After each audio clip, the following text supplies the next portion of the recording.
Every Thursday night ended the same way. The office tower lights slowly shut down floor by floor. The cleaning crew rolled their carts through the quiet hallway, and Emma Lawson stepped out of the glass lobby with the kind of tiredness that made the city sound distant. She always ordered the same ride, a black sedan that arrived within minutes. The driver never asked questions, never played loud music, never tried to fill the silence. His name was Daniel. Emma had learned that 3 months earlier when the app finally showed the same driver again for the 4th time. Since then, Thursday rides had become a quiet routine. Emma slid into the back seat. The leather still held a faint smell of mint and something like old coffee beans. Evening. Daniel nodded slightly in the mirror. Good evening. Emma reached into her bag and placed a small paper cup in the front console. Chamomile. Daniel glanced down at it. You remembered. You were coughing last week. Daniel accepted the cup with a small nod. Thank you. The car pulled away from the curb. Midnight traffic in the city had a strange rhythm. Long stretches of empty streets followed by sudden clusters of headlights. Emma leaned her head back against the seat. The warmth of the car slowly softened the tension in her shoulders. It had been another long day of budget meetings and emails that seemed to multiply every hour. For a few minutes, neither of them spoke. Outside the window, the office district faded into quieter neighborhoods. Emma watched the familiar pattern of streets passing by. A grocery store with half its lights turned off. A row of townhouses where someone was still watching television behind bright curtains. Eventually, she spoke again. Same stop as usual, Maple and 8th. Daniel nodded. Yes? Emma checked the time on her phone. 12:17 a.m. The ride usually took about 15 minutes. Just enough time for the city noise to fade from her head. The sedan moved smoothly through the next intersection. Emma closed her eyes briefly, then opened them again. Something felt slightly wrong. She looked out the window. The streetlight on Maple passed beside the car. Her stop. The sedan kept going. Emma leaned forward slightly. Daniel. He did not answer immediately. The car continued straight down the road. Emma frowned. You missed the turn. Daniel's hand stayed steady on the steering wheel. I know. Emma felt a small ripple of confusion move through her chest. Then why didn't you turn? Daniel checked the rearview mirror, then checked it again. The motion was subtle, but Emma noticed it. She turned her head and looked through the back window. Headlights. A gray SUV several car lengths behind them. Emma spoke carefully. Is something wrong? Daniel took a slow breath. His voice was calm but different now. Lower. Focused.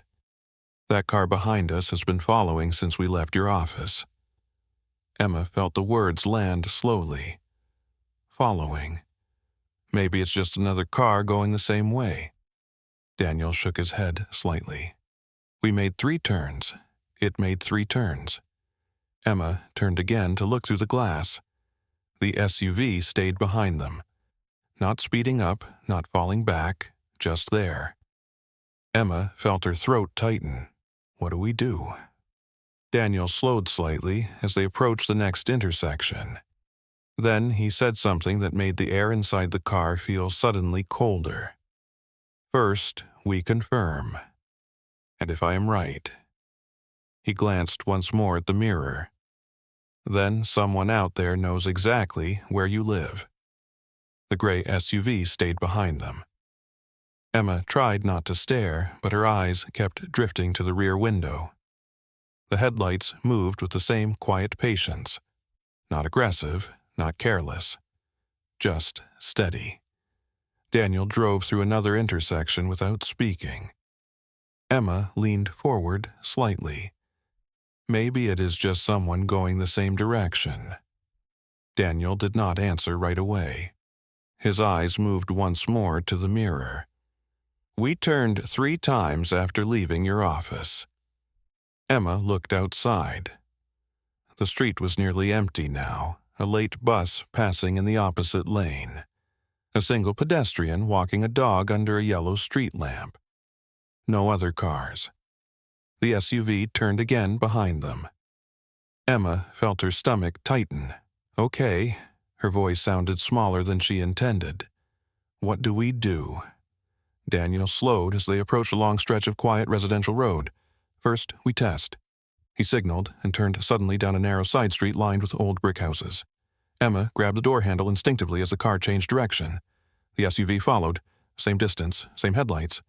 Emma felt the air in her chest thin. That is not normal. Daniel nodded once, no. The car continued for 2 more blocks. Emma tried to breathe slowly. Her mind searched for explanations. A neighbor, a coincidence, someone looking for the same street. Then Daniel turned again. Another quiet street. The SUV turned again. Emma whispered, "Daniel." Yes. Her phone buzzed suddenly in her hand. The sound made her jump. She looked down. Unknown number, a message, "We need to talk." Emma frowned. Another message arrived before she could respond. "You should stop pretending nothing happened." A cold sensation spread slowly through her chest. Daniel glanced at the mirror again. The SUV moved slightly closer now. "Miss Lawson." His voice stayed calm. "Is there anyone who might want to pressure you tonight?" Emma stared at the words on her screen. Old memories surfaced immediately. Arguments, accusations, angry calls that she had stopped answering months ago. She swallowed. Maybe. Daniel did not push further. Instead, he slowed as a brightly lit gas station appeared ahead. The car turned into the parking lot. White, fluorescent lights flooded the pavement. Daniel parked near the front entrance.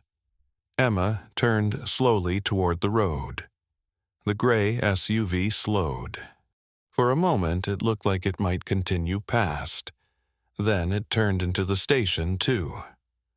Emma felt her heart beat harder.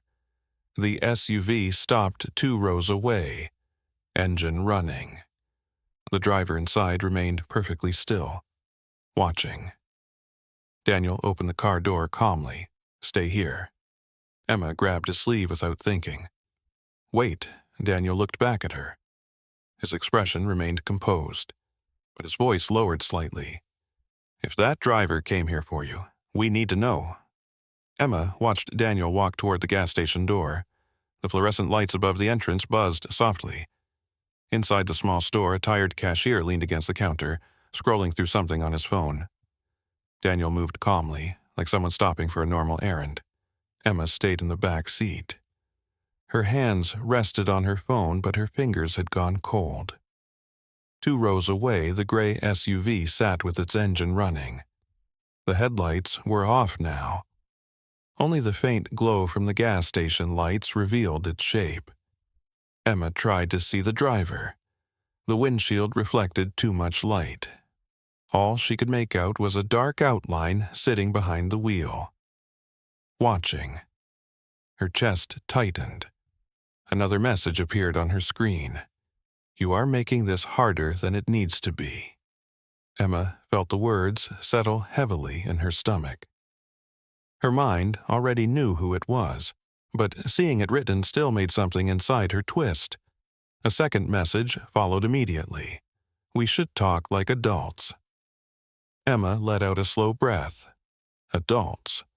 That word almost made her laugh. Her phone buzzed again. "You think ignoring me changes the truth."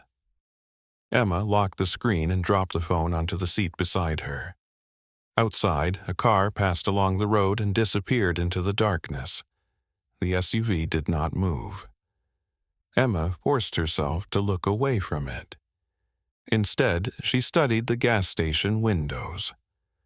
Daniel was inside now, standing near the cooler section. He picked up a bottle of water, moved to the counter, paid. Normal movements. Deliberately normal. Emma understood what he was doing, acting like nothing was wrong. If the person in the SUV was watching, Daniel was giving them nothing to react to. The store door opened again. Daniel stepped back outside. He did not hurry, did not look toward the SUV. He walked to the sedan and opened the driver door. The moment he sat down, Emma leaned forward. "Did you see him?" Daniel closed the door gently. "Yes," Emma whispered. "Who is it?" Daniel started the engine but kept the car parked. "I could not see his face clearly." Emma looked toward the SUV again. It still had not moved, but when Daniel returned, the driver had leaned slightly forward, watching more closely now. Emma's voice came out tight. "What does he want?" Daniel glanced at her phone lying on the seat. "You said someone might be angry with you." Emma picked up the phone again. The last message glowed on the screen. "You cannot keep what is mine forever." Daniel read the sentence silently. Then he asked a question in the same quiet tone he had used since the beginning of the ride. "Who believes you took something from them?" Emma felt the answer rising before she could stop it. "My brother." Daniel absorbed that for a moment. Then he looked at the SUV again. "If this is about family." His voice lowered further. "Then tonight might only be the beginning." Emma felt her pulse quicken. Daniel shifted the car into drive. The sedan rolled slowly toward the exit of the station. The gray SUV waited 3 seconds. Then its engine revved softly, and it followed them back onto the road. The sedan rolled back onto the empty street. Emma watched the mirror again. The gray SUV pulled out of the gas station a moment later and slipped back into the same quiet distance behind them. Her chest tightened. "So it really is following us." Daniel kept his voice calm. "Yes." The road ahead stretched through a darker residential block. Porch lights glowed softly on a few houses, but most windows were dark. Emma tried to keep her breathing steady. Her mind was already racing through possibilities. Maybe her brother had finally lost patience. Maybe the angry messages had turned into something more. She looked down at her phone again. The last message still sat on the screen. "You cannot keep what is mine forever," Emma whispered. "He thinks I stole something from him." Daniel glanced briefly at the mirror. "What does he believe you took?" Emma hesitated, and then answered quietly, "Our parents' house." Daniel said nothing for a moment. The car passed another intersection. The SUV turned again behind them. Emma continued, "My parents died last year. The will left the house to me." Daniel nodded slowly. "And your brother disagreed. He said it was supposed to be his." Emma rubbed her forehead. "We argued for months after the funeral. Calls, messages, accusations. Eventually, I stopped answering." Daniel made another turn, this time toward a brighter main road. Traffic lights reflected across the windshield. "Has he threatened you directly?" "Not exactly." Emma looked back again. The SUV was still there, but he kept saying I owed him. Daniel considered that. Sometimes people believe fairness means receiving what they expected. Emma gave a tired exhale. "He received the company." Daniel glanced at her. "What company?" "My father owned a small construction business." Emma paused. "My brother runs it now." Daniel absorbed the information quietly. "And the house. The house stayed with me." The sedan slowed at a red light. The SUV stopped several car lengths behind them. Emma watched its headlights through the mirror. "My brother thinks the house should have saved the business." Daniel looked ahead at the intersection. Green light appeared. Then tonight might not be about anger. Emma turned toward him. "What do you mean?" Daniel drove forward again. His voice stayed steady. "It might be about money." Emma felt a cold realization forming. Outside, the city lights grew brighter as they approached a busier street. Daniel spoke again. If someone believes the house can solve their problem, they might try to scare you into giving it up. Emma looked back once more. The gray SUV was still following, and for the first time that night the fear inside her felt heavier, because now it made sense. The traffic grew heavier as they reached the brighter part of the city. Late-night diners were still open. A few taxis moved through the intersections. Neon signs reflected in the windshield as the sedan passed under them. Emma watched the mirror again. The gray SUV was still there, always the same distance behind them. Her stomach tightened. "How long will he keep following us?" Daniel spoke quietly. "Until he believes the situation changed." Emma frowned. "What situation?" Daniel slowed as they approached another intersection. "Your brother believes you owe him something." Emma nodded slowly. "The house." Daniel continued driving. "So, if he wants the house, he may believe pressure will change your mind."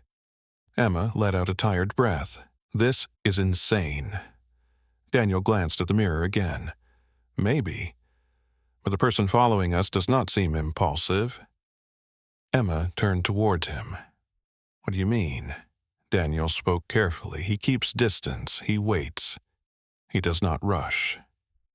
Emma understood what he meant. The SUV was not acting like someone angry. It was acting like someone patient. The realization made her chest feel colder. Her phone buzzed again. Emma looked down. Another message from the unknown number. "We should talk tonight." Emma swallowed. Then another message appeared. "You know the house is the only solution." Emma closed her eyes briefly. Daniel noticed. More messages. Emma nodded. "He wants to meet." Daniel drove silently for a moment. The sedan passed another row of restaurants. People laughed outside a bar. Someone crossed the street carrying a pizza box. Normal life continued around them. Emma whispered, "If I meet him, maybe this stops." Daniel did not answer immediately. Instead, he turned down a side street and pulled into a quiet parking area near a public library. The SUV continued past the street without turning. Emma watched it disappear down the road. Her shoulders relaxed slightly. Maybe we lost him. Daniel shook his head gently. "No, he is adjusting." Emma frowned. "Adjusting?" Daniel nodded. "If he is patient, he will circle back." Emma leaned back in the seat. The exhaustion of the night suddenly pressed down on her. "Then what should I do?" Daniel looked at her for the first time since leaving the office. "You should meet him." Emma blinked. "Seriously?" Daniel nodded slowly. "But not under his conditions." Emma studied his calm expression. "What conditions, then?" Daniel started the engine again. Public place, cameras, witnesses. Emma thought for a moment. "A diner." Daniel nodded. "Yes." Emma looked down at her phone. Her fingers hovered over the screen before typing a message. "Fine. Tomorrow night. The diner on Madison." She pressed send. 3 seconds later, the phone buzzed again. "Agreed." Emma placed the phone back into her bag. Her heart was still racing. Daniel pulled the car back onto the street. The city lights stretched ahead of them again, and somewhere in the darkness behind them, the gray SUV had already begun to move once more. Emma barely slept. The guesthouse room was quiet, but her mind refused to rest. Every time she closed her eyes, she saw the headlights of the gray SUV in the mirror. Morning arrived slowly through the thin curtains. A pale stripe of sunlight crept across the floor. Emma checked her phone. 2 new messages waited. Same number, same tone. "You chose the diner. Good."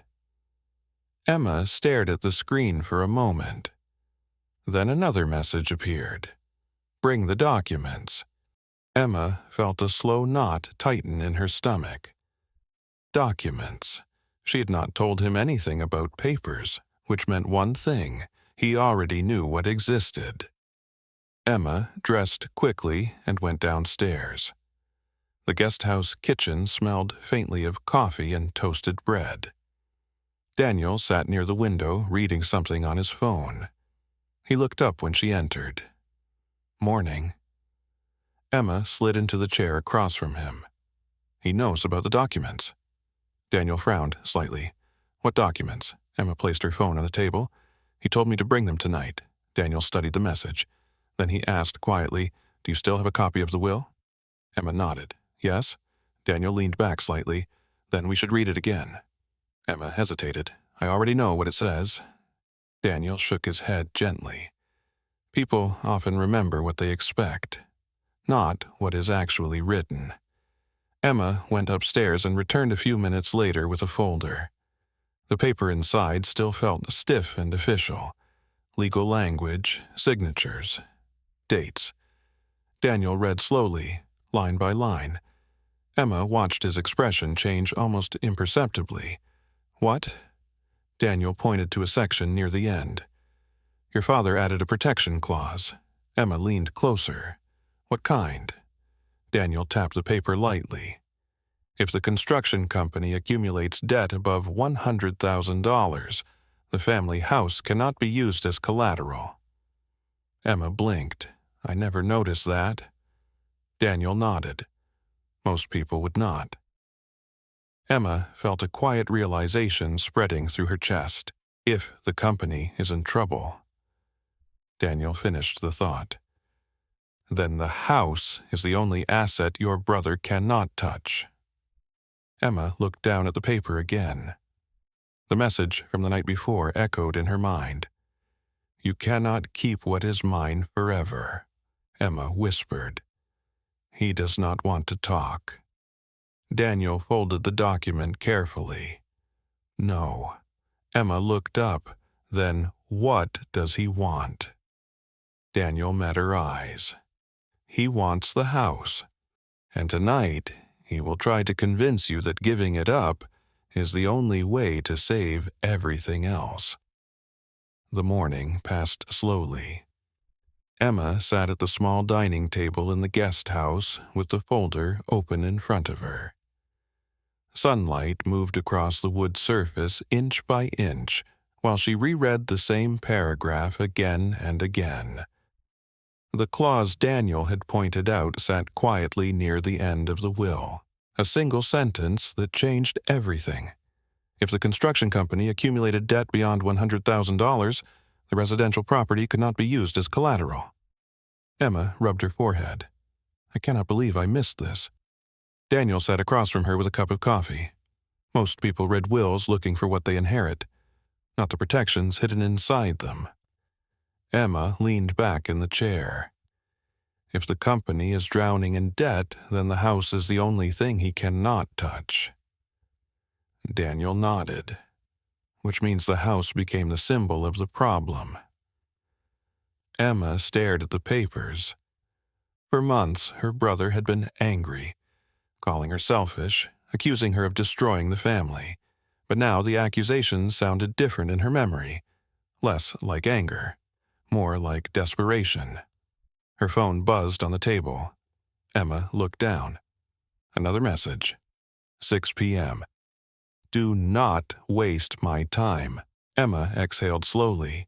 He is getting impatient. Daniel glanced at the message. People under financial pressure often rush decisions. Emma closed the folder. If the company really owes that much money, then tonight might be worse than I expected.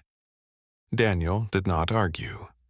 Instead, he asked a quiet question. "Do you know how much debt the company actually has?" Emma shook her head. "My brother stopped sharing anything about the business after the funeral." Daniel leaned back slightly. "Then we should find out before you meet him." Emma frowned. "How?" Daniel reached for his phone. Construction companies leave paper trails, loans, equipment leases, permits. Many of those records are public. He began searching. Emma watched the screen as numbers slowly appeared. Bank filings, contract cancellations, late payment notices. Her chest tightened with every new document. Finally, Daniel stopped scrolling. Emma leaned closer. How bad? Daniel looked at the numbers again. Then he spoke carefully. Your brother did not just inherit a company, he inherited a company that was already sinking. Emma felt the words land heavily in her stomach. How much debt? Daniel hesitated for a second, then answered quietly, more than $500,000. Emma leaned back in her chair. For a moment the room felt smaller. $500,000. The number echoed in her mind. Daniel closed the phone. Now you understand why the house matters so much to him. Emma nodded slowly. Yes. But something else bothered her. If the debt is that large, then selling the house would not even solve it. Daniel met her eyes.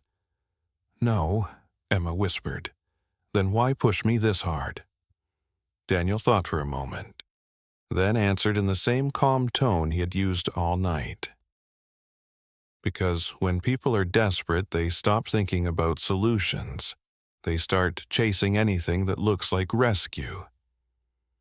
Emma looked down at the folder again. Outside the guest house window, the afternoon traffic began to grow louder. 6 p.m. was getting closer. And tonight the conversation with her brother was not just about family anymore. It was about a collapsing business, and the one piece of property standing between him and bankruptcy. The diner on Madison was one of the few places still open after midnight. Its neon sign flickered softly above the entrance. Inside, the light was warm and steady, reflecting off chrome edges and old vinyl booths. The smell of coffee and grilled onions hung in the air. Emma arrived first.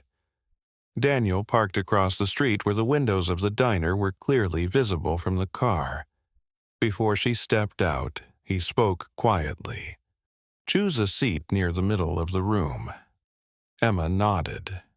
More witnesses. Daniel gave a small nod in return. Exactly. Emma walked inside. A waitress glanced up from the counter and gave a tired smile. Seat anywhere. Emma slid into a booth near the center of the diner. Not too close to the door, not too close to the back wall. Her hands rested on the table, but she noticed they were slightly unsteady. She ordered coffee just to have something to do. Outside the window, she could see Daniel sitting in the car across the street, watching. 5 minutes passed. Then the diner door opened. Thomas Lawson stepped inside. Emma had not seen her brother in almost a year. The difference in his face startled her. He looked thinner, older somehow. The confidence he once carried seemed worn down. Thomas spotted her and walked over. He slid into the booth across from her. For a moment, neither of them spoke. Then Thomas leaned back slightly. You look tired. Emma did not react. You followed me last night. Thomas frowned. What are you talking about? The gray SUV? Thomas shook his head slowly. I don't own an SUV. Emma studied his face carefully. No hesitation, no defensive anger, just confusion. Then why were you sending messages? Thomas leaned forward. Because you would not answer your phone. Emma held his gaze. So you decided to scare me. Thomas rubbed his forehead. Emma, I did not follow you. The waitress arrived with coffee and placed the mug in front of Emma. The small interruption broke the tension for a moment. Thomas watched the steam rising from the cup. Then he spoke again. You know why I wanted to meet. Emma nodded. The company. Thomas looked down at the table. The bank is closing in. Emma already knew the answer but asked anyway. How bad is it? Thomas hesitated. Then he said it quietly. More than $500,000. Emma felt the number settle heavily in her chest. Thomas continued. If the company collapses, 30 people lose their jobs. Emma looked at him. And you think selling the house fixes that? Thomas met her eyes. It buys time. Emma leaned back slowly. The words sounded familiar, almost rehearsed. Then something strange happened. Daniel suddenly stepped inside the diner. Emma had not expected him to enter. He walked toward their booth calmly. Thomas turned toward him. "Who is this?" Emma answered quietly. "The driver who brought me here." Daniel stopped beside the table. His eyes moved briefly toward the window, then back to Emma. The gray SUV just parked outside. Emma felt her pulse spike. Thomas turned sharply toward the glass. A pair of headlights had just appeared in the diner parking lot, and whoever stepped out of that vehicle was not her brother. Emma turned toward the diner window. Outside, the gray SUV had stopped near the far end of the parking lot. Its headlights washed across the glass before switching off. For a moment, no one inside the diner moved. Thomas leaned forward slightly. "That car followed you." Emma nodded. "Since last night." Thomas looked confused. "I told you I did not hire anyone." Emma believed him now. The fear inside her chest shifted into something sharper. Then who was in that car? Daniel remained standing beside the booth. His eyes stayed fixed on the entrance. "We will know soon." The diner door opened. A tall man stepped inside. He wore a dark suit that looked out of place among the tired customers and late-night workers sitting around the room. His shoes were polished, his expression calm. But there was something cold about the way he scanned the diner before noticing Emma. The man walked directly toward their booth. Thomas stared at him. "Do I know you?" The man stopped beside the table. "Emma Lawson." His voice was smooth and controlled. Emma felt a strange chill. "Have we met?" The man shook his head slightly. "Not personally, but I knew your father." Thomas straightened in his seat. "You knew our father." The man placed a leather briefcase on the table. "Your father and I had business together." Daniel stepped closer. His voice remained quiet but firm. "If this is about business, then you should explain why you followed her across the city." The man gave a faint smile. "Because the company owes me money." Thomas froze. "What?" The man opened the briefcase slowly. Inside were several folders, loan documents, contracts, legal papers. He slid one of the pages towards Thomas. "Your father borrowed from me shortly before he died." Thomas stared at the page, his face drained of color. "This cannot be real." Emma leaned forward. The number printed on the page was worse than she expected. "Interest, penalties, deadlines already passed." Thomas whispered. "He never told me about this." The man folded his hands calmly. "Your father believed the company would recover." Emma looked up at him, and when it did not, the man met her eyes. Then the responsibility passed to his son. Thomas pushed the paper away. "This loan is impossible to repay." The man shrugged slightly. "That depends on what assets are available." Emma felt the meaning before he finished speaking. "You want the house." The man smiled faintly. "The land alone is worth more than the remaining debt." Thomas slammed his hand on the table. "You manipulated him." The man did not react. Business is not manipulation. It is opportunity. Emma felt anger rising in her chest. But Daniel spoke before she could. He picked up one of the documents and read a paragraph carefully. Then he looked at the man again. "This contract violates lending law." The man's smile faded slightly. "Explain." Daniel placed the page back on the table. "Hidden fees. Illegal interest escalation. Clauses designed to trap the borrower." The man's expression hardened. "You are not a lawyer." Daniel's voice remained calm. "No. But I used to investigate financial fraud." The silence around the booth grew heavier. Emma realized something in that moment. The man in the gray SUV had not followed her because of family anger. He had followed her because he believed pressure would force her to surrender the one thing standing between him and a profitable piece of land. And now the conversation inside the diner had turned into something far more dangerous than a family argument. The diner grew quieter around their booth. Even the clatter from the kitchen seemed to fade as the three people at the table stared down at the documents. Thomas ran his hand through his hair. His voice sounded rough now. "My father would never sign something like this." The man in the suit remained calm. "Your father signed exactly what he believed he needed." Daniel leaned slightly closer to the papers. He scanned the contract again, slower this time, every page, every clause. Emma watched his eyes moving line by line. Then Daniel tapped the edge of the document. "This section." The man glanced down. "What about it?" Daniel spoke without raising his voice. "The repayment schedule jumps without warning." The man gave a small shrug. "Interest adjustments." Daniel shook his head, "Not legal ones." Emma felt a faint shift in the air. The man's confidence weakened slightly. Daniel continued, "Your interest rate doubles after 90 days without clear disclosure?" The man folded his arms. "Your interpretation." Daniel looked at him calmly. "No. The state calls that predatory lending." Thomas stared at Daniel. "Predatory." Daniel nodded once. "Loans structured so the borrower cannot realistically escape them." Emma looked down at the numbers again. Her father had taken the loan shortly before he died. Maybe he had been desperate to save the company.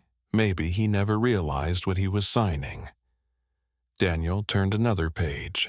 Then he pointed again. "There is more." The man's jaw tightened. "You are wasting everyone's time." Daniel did not react. This clause attempts to attach a collateral that the borrower does not legally control. Emma leaned forward. "What?" Daniel pointed at the paragraph. "It suggests the residential property could be claimed if the company fails." Emma felt her stomach drop. "But the will says the opposite." Daniel nodded. "Exactly. The contract and the will contradict each other," Thomas whispered.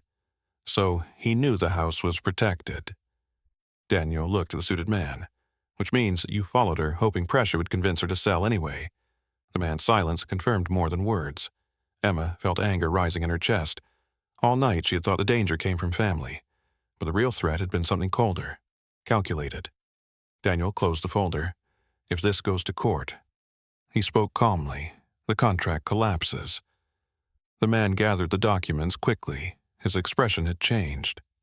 Less confident now, but still dangerous. "This conversation is not finished." Daniel met his eyes. "No, but the intimidation stops tonight."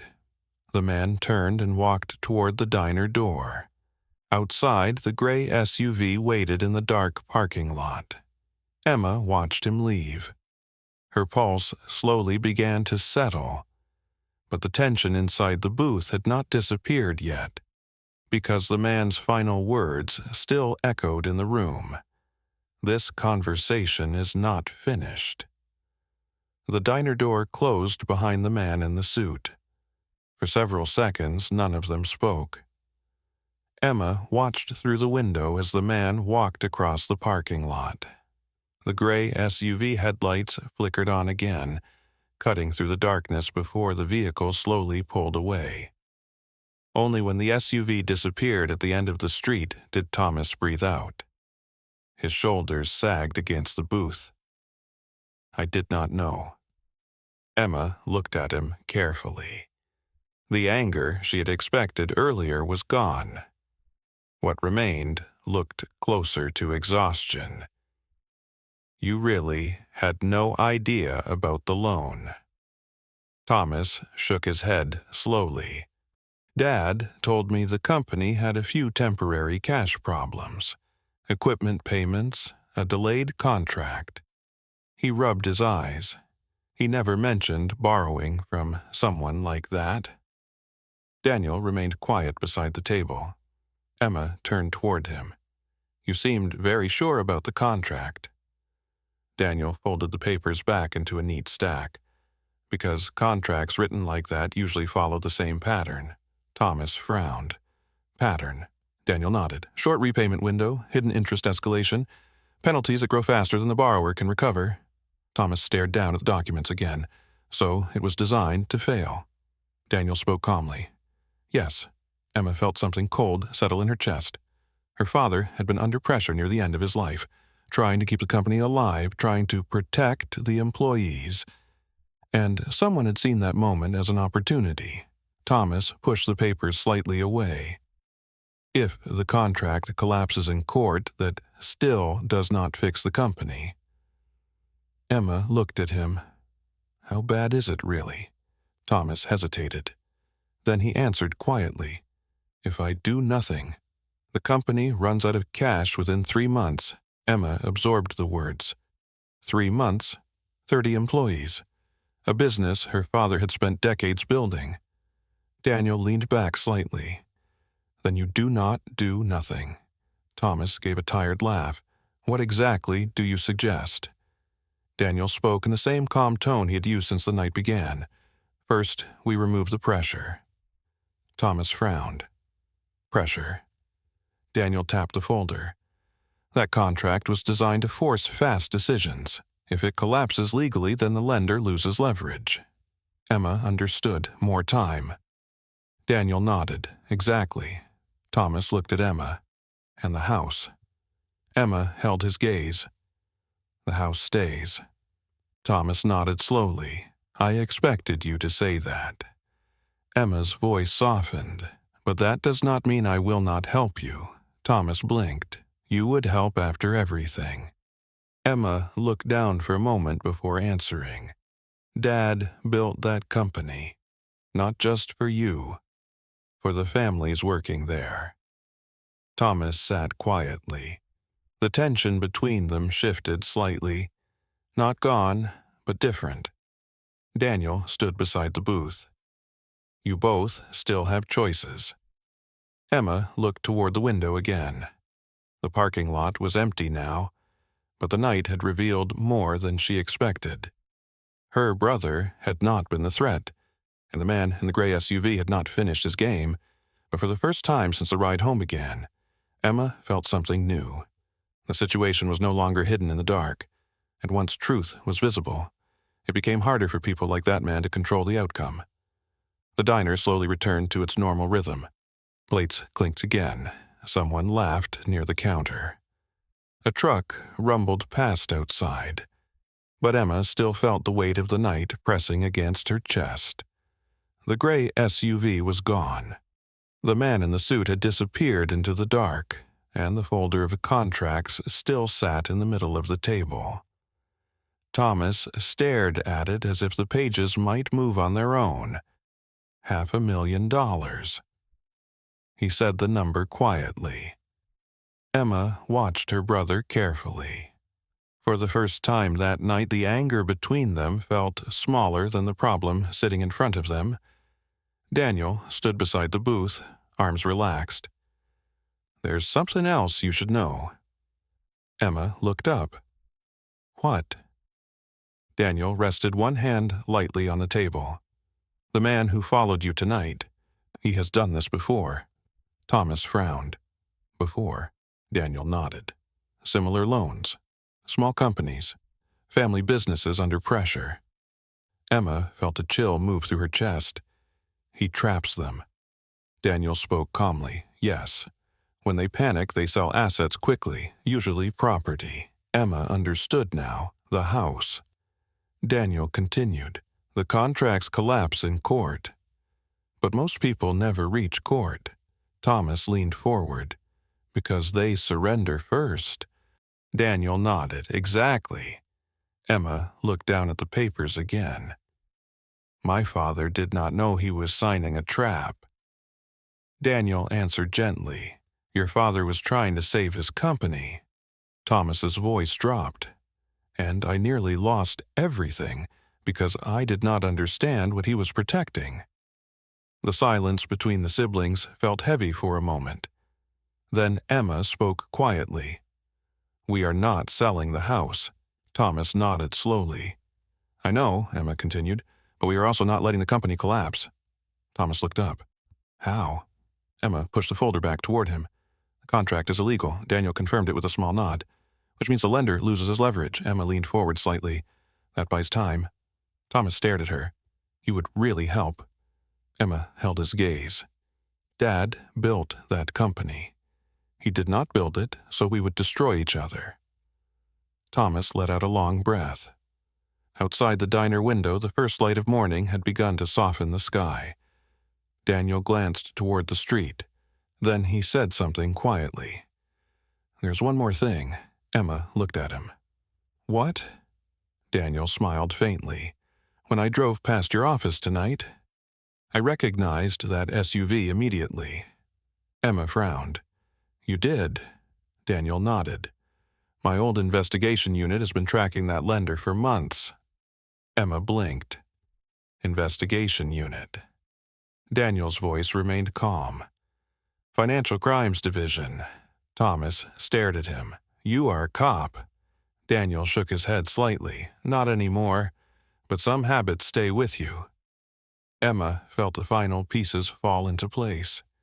The calm driving, the careful observation, the way he had read the contract in seconds.